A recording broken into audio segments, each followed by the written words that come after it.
Looking Forward Our Way podcast addresses today's critical issues affecting adults in Ohio. We focus on issues that affect our money and our neighborhoods.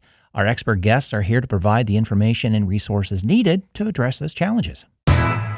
We are looking forward our way. Hi, this is Brett. Many of us struggle with utilities in our homes. We may not be able to afford cost increases, or access may not be reliable. Today, we're going to hear about the Ohio Consumers Council, how the state agency ensures we have reliable, accessible utilities. Please welcome Catherine Metz, Senior Outreach and Education Specialist for the Office of the Ohio Consumers Council. Thanks for joining us. Hi, thanks for having me. Catherine, this is wonderful. We are so excited that you and I sort of reached out to each other about the same time. I had met some of your colleagues, and I thought, this would be a great podcast. In the meantime, you had emailed me, and I said, this is perfect. So we're so glad.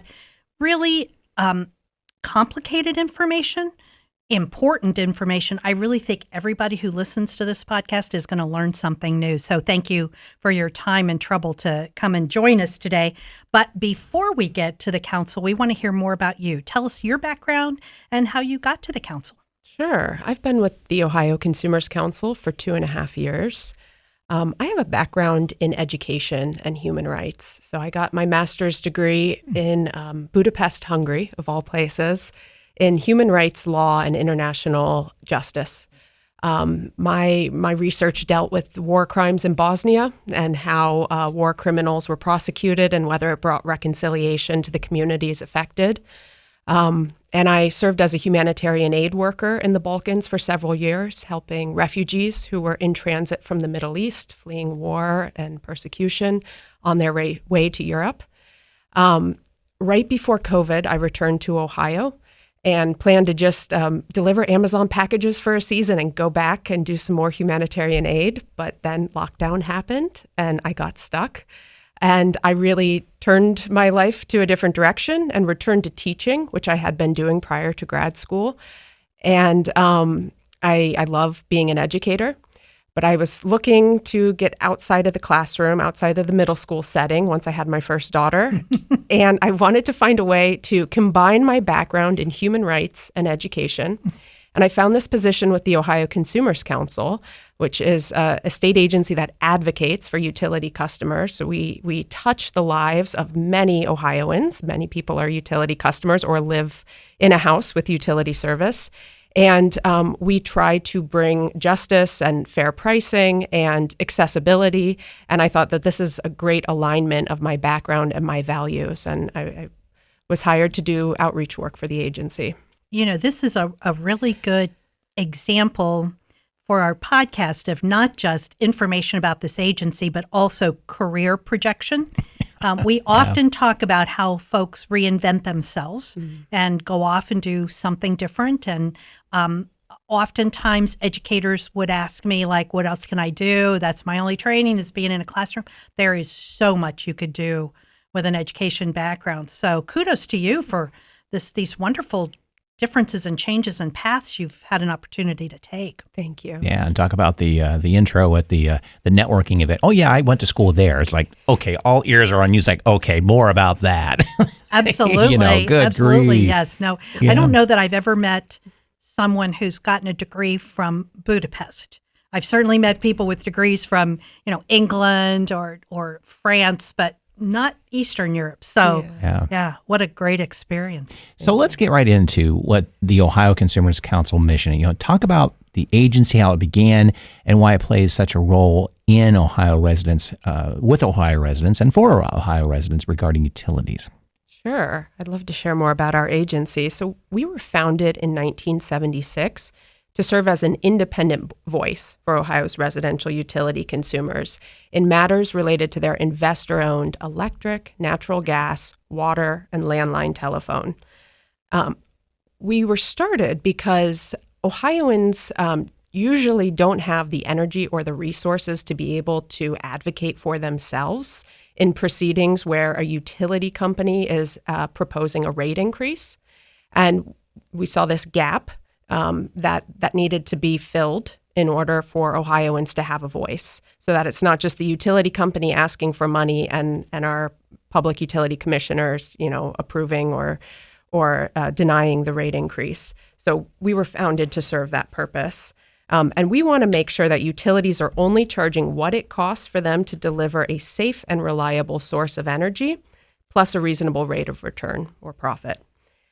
We have helped consumers in Ohio save billions of dollars in avoided utility charges. We've also advocated for utility assistance programs for low-income customers and worked to safeguard consumer protections like certain disconnection protections that all Ohioans have. And then we've also educated thousands of consumers about their rights, their responsibilities in terms of energy choice, shopping for a supplier, finding programs where they can receive bill payment assistance, energy efficiency. And something else that's interesting about our agency is we're not funded by the general revenue of the state of Ohio. We're actually funded by an assessment on people's utility bills. So for every $100 someone spends on their bill, our office gets about $2.68. And we have created savings for Ohioans. For every $1 allocated to our office, it creates $29 of savings. So we think it's a great return on investment. Absolutely. Yeah. I mean, there's nothing more confusing than paying a utility bill in today's world. It's certainly changed over time. And with, as you said, suppliers and providers and all of that, it's just made it so much more confusing for people. The industry has changed over the years, and prices have increased over the years. Yeah. And so we've been able to speak out on behalf of Ohioans. Right. Many of our residents actually cannot afford their utilities. Think of a senior on a fixed income.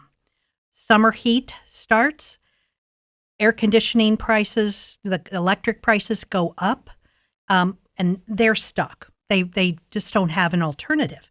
The council works with other agencies to ensure that those in need can keep electric, gas, phone, and water services. Can you provide us a little bit of details on those programs? Sure. So there's a number of bill payment assistance programs, and some of them are federally funded, and some are funded through the utility company itself. So I want to make mention of some of the federal programs that are available. At the federal level, there's a program called LIHEAP, and this program has been in place since 1981 to help low-income households pay their utility bills. It's funded through block grants, and it's administered through the Department of Health and Homeland Security. And currently in Ohio, the Department of Development receives that money from HHS, and it's distributed on the local level through energy assistance providers, which are often community action agencies. So there's a number of different components to Ohio's HEAP program, which is what we've named it. There's the Summer Crisis Program, which usually runs from July 1st through September 30th. And this helps low-income Ohioans pay their summer cooling bills. So the eligibility changes every year, and the program eligibility for 2025 hasn't been released yet, but I can talk generally what it looks like so that people can keep it in mind as we're entering the hot summer months. So the household income eligibility is usually about 175% of the federal poverty guideline, which if in 2025 for a two-person household, the income would have to be at or below about $37,000 a year.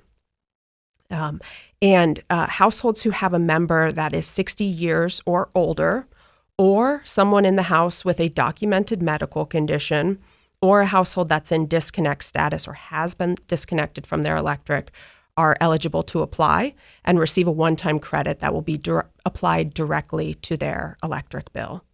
Benefits range, and customers of investor-owned utilities like AEP or Duke or AES are eligible, as well as customers of municipal cooperatives or rural co-ops. So it's quite inclusive who's able to utilize the Summer Crisis Program. One of our local nonprofits does a cooling program with Life Care Alliance. You could buy a fan for a senior. That's not like having your air conditioning back on. That's the thing. And it still uses electric. Right. So it's important that individuals can keep those utilities. Sure. And I'm really glad you brought that up, because another component of the Summer Crisis Program is the money can go towards a AC unit repair or replacement, a window AC unit, or a fan. So there's money to help households that may need help getting their air conditioning up and running, or getting a window AC unit itself. Okay. Yeah. So we all receive and see the utility bills, and we kind of don't want to look at them because it makes you feel like a moron because you don't understand how it's broken down, and you can go, what is that? What is that? What is that? Some of the things we understand, sometimes not. So most of the information just doesn't make any sense. You see costs from providers, distributors, taxes, fees, just to name a few. Can you explain the details of a utility bill just so we have a little bit general understanding about, okay, well, that's what that is, and maybe hearing in the news what line might be affected by some increase? Mm-hmm. Yeah, and this is a really topical question because there was just a story in the Columbus Dispatch published a few days ago about supply prices for AEP customers will be increasing, and that I think the number AEP gave was about a $27 a month increase in the supply portion of their bill. Right. I got an email from them this morning saying that it was going to go up. Yep. Thanks. So something that's important to understand in Ohio is that we have a partially deregulated energy industry. So there's a delivery portion of our bill and a supply portion of our bill. The delivery portion is about 60% of our bill. Supply is about 40%. The delivery portion has been maintains a monopoly. That we're stuck in Central Ohio with AEP as our monopoly energy distributor for electric. They own all the infrastructure that delivers the electric into our home. All the towers that transmits the electric. The supply part of our service has been deregulated.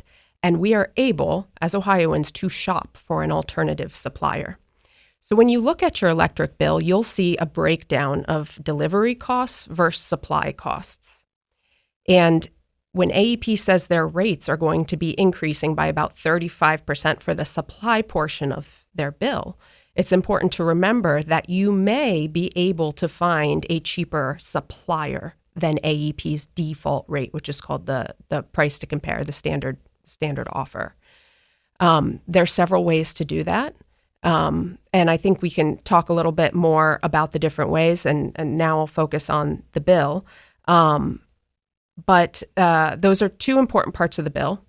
And it's also important to look on the second page of your AEP bill where they list the supplier, and they'll show you the rate that you're paying if you have contracted with a supplier or if you are part of a government aggregation program. And you'll want to compare that price per kilowatt hour on your electric bill to AEP or your electric distributor's company. Compare the price. See what you're paying with a supplier to the utility company's price to compare. And make sure you're actually saving money with the supplier. Right. I've heard many people who have gone to another supplier and the cheaper rate has lasted for a short period of time, and then suddenly they're paying as much or more than what AEP is offering. Yeah, and unfortunately, we see that, and that's why we have found as an office, and there was just a Ohio State study done that majority of Ohioans actually save money by staying with their utilities default offer. However, with supply prices about to increase in June, there could be savings by looking for an alternative supplier, but you have to be savvy if you're going to do this and pay attention to your monthly bill. So while you said, a lot of people just get overwhelmed looking at their bill, it is important to check it, to check the rate you're paying, to check how much energy you're using each month. If you see a sudden spike in your bill, it's good to go and look at the historical usage, which is a bar chart, bar graph on the first page of your AEP bill, and see what you were paying a year ago at that time to see if your usage was about the same. Then maybe it's a case of supply prices have gone up and you're paying more because the energy itself is more expensive. Or maybe there's something running inefficiently in your house and it's consuming a ton of energy. Then it might be time to look at your appliances or check your furnace filter, make sure, you're getting a good airflow or circulation in your house and it's not working too hard, which is causing increased consumption in your house. That's interesting that study showed that if you, and we'll just default to AEP, if you stuck with AEP on both sides of this, you probably won in the long run. Right. That's really interesting with the the deregulation of it. Yeah, deregulation does not guarantee a cheaper price. No, Well, you would think it would with competition. It's what it's supposed to bring to the table is competition, but that's really interesting. And to me, I think that's a peace of mind that, hey, if you've never done the shopping and you really don't want to mess with the shopping of a different a supplier, you're probably okay. Probably, don't lose sleep over it, but take a look. You haven't lost in the long run. Right. Yeah. And the reason is that there's a lot to pay attention to if you're going to shop for your own supplier. So the safest way to do it, or one of the safer ways, is to get on the PUCO, the Public Utility Commission of Ohio's website. They have a site called Apples to Apples, where you can compare all of the different offers. And you can sort them by price. But what you need to do is you need to look at, there's about 8 columns you need to pay attention to of different pieces of information. How long is the contract? Is it a fixed or variable rate? What is that per kilowatt hour rate? Are there any monthly fees? Is there an early termination fee? And then you need to compare all of that, pick the one that's most advantageous. And then when you sign up, you'll want to set a reminder for yourself that in 11 and a half months, if it's a 12-month contract, check what that rate is going to jump to. Because if it expires and you don't cancel or renew, they're going to automatically renew you, and they might do that at a higher rate. Right. And if there's an early termination fee, then you're going to end up spending money canceling that contract. So I think we've seen people forget about it and then get signed up at a higher rate. Well, and then on top of, a lot of people opt in. I can't remember if we do or not, because I've opted in for some electronic billing and some paper billing. And I think we still get the paper, but if for me, if I get the paper, I'll look at it. But if it's electronic billing, I may not open it to look. Right. So that's a really good point to do a reminder and really, every once in a while, whatever it is, really dig deep in the bills you get, especially if it's electronically delivered to you. Right. Right. So what about the other utilities? AEP, the electric bill seems to be the hardest to have to read through. Are the others as bad? Well, there's similar things to look at for a gas bill. The other electric utilities, if that's what you're asking about, I would say they're all pretty similar. Okay. And gas is similar in that it's also a partially deregulated industry. So we have the delivery price and the supply price, and you'll see the breakdown of, if you have a supplier, how much you're paying per 100 cubic feet for the natural gas. So it's similar, the bills, but I think they're about equally complicated. Yeah. Catherine, your job is to do all of this education, help the public know and understand what it is they're looking for, what information they need, and sort of try to make it accessible. But it can be really difficult to educate people who most need that information. So tell us about your education programs and how residents can remain aware of those issues on their utility bills. If they have a question about that AEP bill, do they call you or somebody else? Well, they can visit our website. We have a wealth of resources on there, different fact sheets about how to read your bills. We have videos that people can watch. We have a Twitter X page that posts updates that are, timely fact sheets for people to read, or if we're involved in a resource fair in different parts of the state, or if there's public hearings that are going on, we post that all of that on X. And also we have an outreach staff. So I'm one of 3, and we each have a region. I cover 33 counties in central and southern Ohio. That's all. I have a counterpart in the Northwest and the Northeast, and we travel all the time, all over the place. We are happy to come speak to groups of all different sizes, to attend resource fairs and speak one-on-one with consumers. But if anyone has a group that they're looking for a speaker, we may be available for that.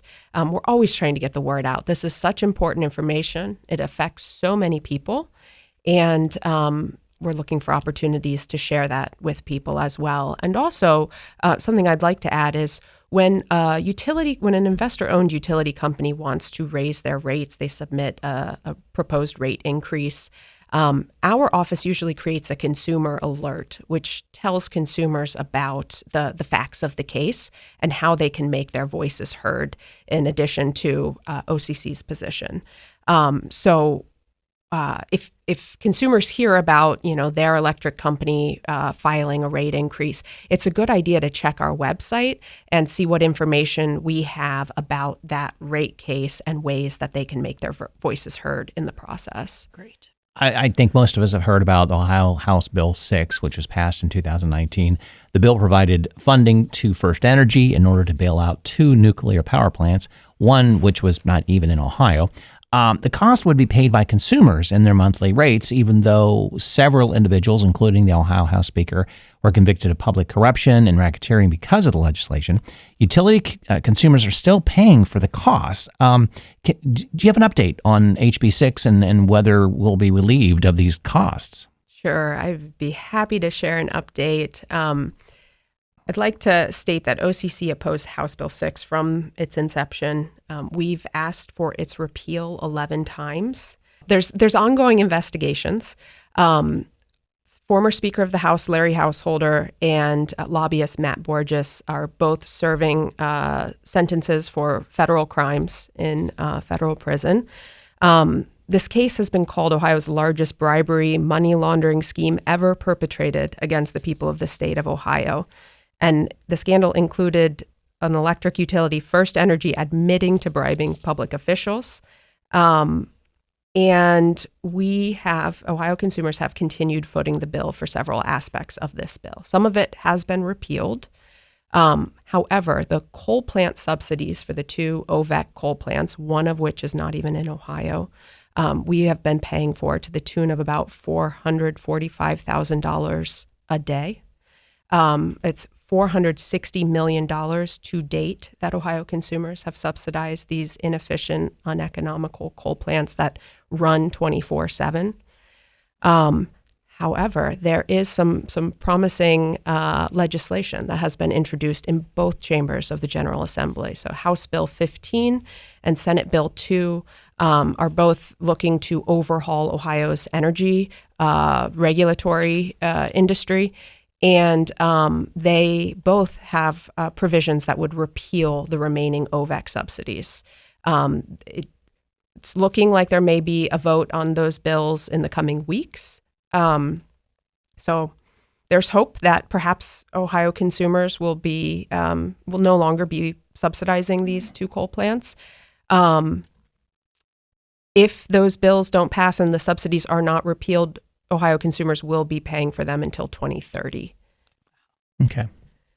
And even if it's repealed, it's not going to go back and provide consumers their funds back. As of now, we don't know. For people who are interested in learning more about House Bill 6 and everything that happened in this scandal, there's an HBO documentary that was released in April of this year, and it's called Dark Money, and the first episode is all about householders' involvement in this scandal. I've heard it's good. I don't have HBO. I'm hoping we can find it someplace else. Yeah. Going on to another issue that many are concerned about, Ohio is becoming sort of a home for many data centers, which use an amazing amount of electricity and water. And local communities are concerned what's going to happen to their supply for individuals if these massive data centers are in need of all of those utilities. Has the council been able to provide input regarding this issue, and what should we as consumers watch for? Great question. Yes, it is true that these data centers and cryptocurrency mining facilities are massive energy consumers. And there is actually a case that's ongoing at the Public Utilities Commission of Ohio that OCC is involved in. And we are working to ensure that everyday Ohioans do not bear the costs that are required to meet this unprecedented demand. we are calling for the tech giants who are operating these facilities and driving the demand for upgrades to cover the costs, not Ohio's residential consumers. So that is what we would like to see. We believe business growth is essential for Ohio, but residential utility consumers should not have to subsidize the utilities investment that's needed in order to serve the large tech customers. So right now, there's 2 proposed settlements in this case.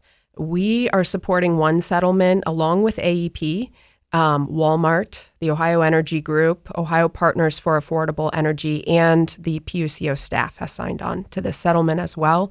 It would provide strong consumer protections to ensure that data centers bear the full cost of service, and it would protect utility consumers from bearing the cost of serving power-hungry data centers. So the PUCO commissioners will ultimately be deciding on the settlement, but we're hoping for a favorable outcome for Ohio consumers that would not require them to subsidize the upgrades that are needed for our electrical grid to be able to deliver power to these massive energy consumers. There's a consumer alert on our website about this data center case. And it leads to the Public Utilities Commission's docket, where if anyone wants to express their concern and write a public comment, they can send it by mail or submit it online. It will be filed into the PUCO's docket, and that's taken into consideration when a decision is made. And that's an important piece too. Individuals who are concerned about utilities don't just sit at home and complain. There are ways that you can make your concerns known. And so reach out to the agencies that are involved in the process and make sure that they know you're a senior on a fixed income. You can't afford more taxes. Private companies coming in and already getting tax abatements shouldn't also make profits off the back of individuals who cannot afford their own utilities, let alone for these huge data centers. Right. So good point. Yeah. Good point. Our talk about the increase is timely because this came to mind too, and I know we were going to cover it here, is that, with any increase, there's a potential of scammers. And, it's like, hey, it's going to go up and we can help you reduce that sort of thing. So, what should consumers do about securing their accounts and finding the best deals for utilities? Because it's going to come up. That $27 a month increase is a lot for a lot of people. And they're gonna try to find ways, and that's an opportunity for scammers to come in. What can we do to at least prepare ourselves for that barrage? I'm sure is coming. Yeah, great question. And this is something I really like to speak about, because the more people that know about how to protect themselves, their money, and their personal information, the better. So something we haven't touched upon, but I think it's so important in the context of utilities, are these in-person energy marketers who may approach you at your front door or in Walmart or Kroger, and they say that they can save you money on your energy bill if you switch to their company. Most often, these marketers do not show the consumer a contract. They're not upfront about the cost of energy. They may show a great introductory rate that is actually lower than your utility's default rate, but then they don't show you what that price is going to jump to once the 3-month introductory period is over. And once that period is over, there may be a high early termination fee to get out of the contract. So what I've seen is many Ohioans get stuck in these contracts. And I have seen bills, recently was in Cincinnati and saw electric bill for a 2-bedroom, 900 square foot apartment that was over $1,000, up from an average of $150 all the way to $1,000. And I checked the bill and saw that they had contracted with a supplier and were paying an exorbitant price for electricity, and they were unable to get out of the contract without a $500 early termination fee. So the best thing I recommend is just to walk away from these people. If they're at your front door, say you're not interested, and close the door. Something else you can do is call your utility company and ask to be put on a do not contact list. That will stop the calls and the letters you get in the mail from energy marketers. So you can go through utility. I didn't know I've actually done that. I did not know that. Because I was scammed, and they switched my electric supplier from AEP, and we never could figure out how, because Another way that scammers do this is they call you on the phone and somehow keep asking you questions until you say the word yes. And they take that as an okay to switch you. I usually don't answer those calls, so we weren't really sure how it happened. But I got switched and my electric bill shot up, and I was able to get off of that, move over to AEP, and they put a note on my account that I didn't want to be contacted and I didn't want to change. Yeah. Interesting. Yeah, so that's a good way people can safeguard their information. However, it will not stop the marketers in grocery stores who, are not checking the list before they approach you. Something else to keep in mind is your utility bill account number should be treated like a Social Security or a Medicare number. It needs to remain confidential. There's a practice called slamming, where a scammer, if they have your full name, your address, and your account number, they can switch your service without your consent. So some of these marketers will say, well, let me see your bill and I can tell you how much I can save you each month. Well, they may just be looking for those 3 pieces of information and then go and switch your service because they get paid when someone switches. So it's really important to keep that bill confidential. And then just another reminder, if people check your bill every month to make sure that you're not seeing a sudden skyrocket in pricing because maybe you got switched without you knowing. Especially if you're on the automatic pay out of your bank, you really need to watch and make sure because you'll see it pretty quickly. Right. I mean, they're not going to do it illegally or scam you if they were intending to not make money. So they're looking to make more money. Yeah.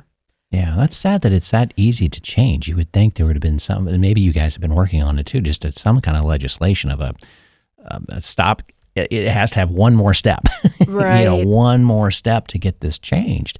A wet signature or something. Yeah, there are regulations around ways to authorize a contract switch, but when you have scammers who may be using your information nefariously, then even with these regulations in place, it may not work. Right. Yeah. And if people have had a bad experience with an in-person marketer, it's best to call the Public Utilities Commission. They have a 1-800 number. Submit a complaint because there are cases against these marketers where they're then forbidden from doing business in Ohio.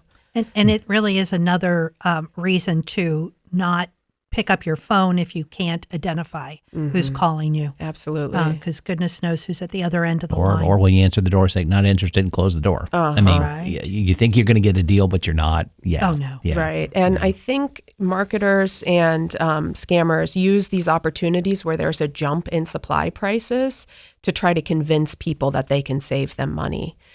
The other thing that scammers have been known to do is do utility impostering. So that they can call and say, I'm with AEP Ohio. We're going to shut your power off due to non-payment unless you pay us $1,000 right now.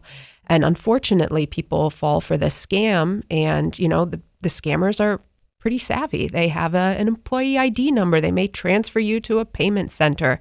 And it's just enough believable information that people fall for the scam and hand over a chunk of money to them, which they can never get back. Thing that's important to know is a utility company cannot shut your power off without advance notice.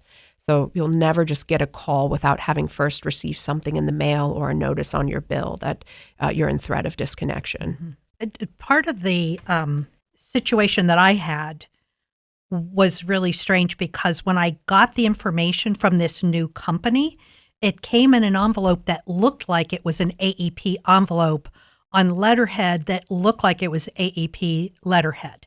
It had like both logos on it, that kind of thing. Had I not read through that and realized it wasn't really AEP, I would never have known something was going on until my bill started skyrocketing. So, yeah, it's crazy.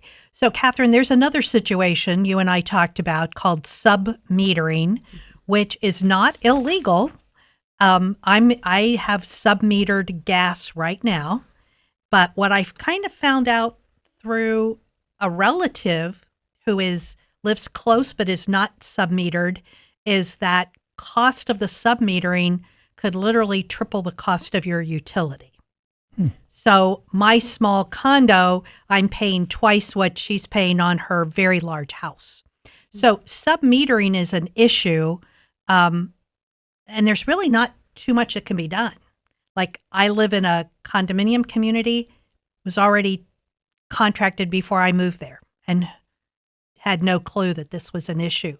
Tell us more about submetering. Sure, good question. So submetering is when a landlord or third party purchases the utility service from the utility company, and then they resell that service to consumers using a submeter. And a submeter is installed and it records the usage of each house. It's usually in apartments or mobile home lots or condominiums. And then consumers are billed by the submetering company rather than the local utility company. And submetering companies can earn a profit because they're able to charge various fees that utility companies cannot. So a lot of consumers may be paying more for submetered service than if they just had the standard utility service. Currently in Ohio, submetering companies are not regulated in the same way that investor-owned utility companies are, and therefore they lack certain protections that utility customers have, such as disconnection protections, the ability to utilize bill payment assistance programs, as well as energy choice, being able to shop for a supplier if they can find a cheaper rate on the open market. OCC has long advocated for greater protections for submeter customers. Most recently, we've tried to prevent a local Columbus apartment complex from getting submetered by a large submetering company, but we were not able to succeed in that case. So our last hope is with the General Assembly, with the legislators, that they will introduce legislation that would regulate submetering so that customers can have certain rights and protections offered to them. Well, on the forefront of today's headlines are federal and state budget cuts. Does the council expect to be affected by the cuts? And if so, what can consumers do to support the work of the council? Thanks for that question. Thankfully, at this time, the OCC's funding has not been threatened. However, some of the programs that we educate consumers about, we're unsure what the future of those programs are. I mentioned the federally funded LIHEAP program earlier, and there was a 10-person staff in the Department of Health and Human Services that administered that program at the federal level. In early April, that entire 10-person staff was laid off. As of now, we don't know the fate of the remaining 10% of this year's LIHEAP funding that had not yet been administered to the states. And we don't know the future of that block grant and if it will be available in future years. So while I think our office at this point in time has not received any threat to our funding, we are concerned about the future of utility assistance money that's administered from the federal level. Catherine, as I said at the beginning of this podcast, we were all going to learn something new. And you've given us more than just one thing, needless to say. So thank you for your time and being with us and educating Brett and I, as well as our audience. We always ask our guests if they have any last words of wisdom, any other services that you want to talk about, programs you want to talk about, but also what should we do as consumers of utilities? Yeah, well, I think it's important to be a well-informed consumer of your gas and electric. In most cases, it's unavoidable being a utility customer. We need to heat and power our homes. And while it is complicated to read your monthly bill, it's really essential to make sure you're not paying for services that you never signed up for, to make sure that, you're consuming a reasonable amount of energy and something's not askew in your house. And I'd also recommend people visit our website if they're able, or come see us at an event, a resource fair, or a presentation. We're always happy to speak to consumers and share information. And one more thing I'd like to mention is, we've talked about energy supply and prices increasing in June for some consumers. A lot of communities have local aggregation programs. And many Ohioans are receiving letters in the mail in the spring and early summer about a new rate on their aggregation program. And we're seeing those rates tend to be higher than what they've been before because of the volatility of the energy market right now.